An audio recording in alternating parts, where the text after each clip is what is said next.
Hey there, it's Elisa Hollinger.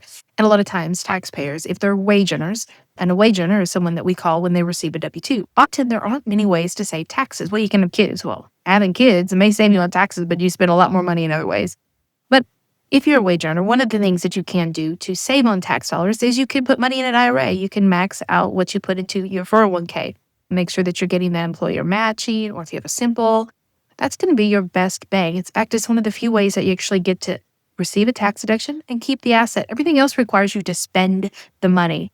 You can give money to charity. Well, that's dumb if you're doing it for a tax deduction because you're spending $1 to save a quarter in taxes. That's dumb. But if you're spending $1 on charity because that's where God has led your heart, or if that's because that's where you feel you should be doing it, then by all means do it. But do not give to charity for a tax deduction. You could be buying a house and the mortgage interest is deductible. Yes, it is a good deduction, but a lot of times people on the federal return, they don't itemize because the standard deduction is so high. It may save you some money on the state, so that's something to consider.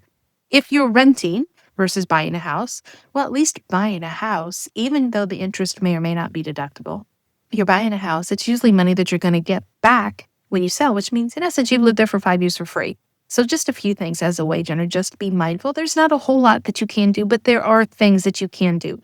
Do not just go start a business because somebody says that you can save money, because you're spending money to save money. And that doesn't make any sense. Every dollar you spend saves you a quarter in taxes. I don't know where you're at, but where I'm from, if I spend $1 to save a quarter, that's dumb. Take care for now.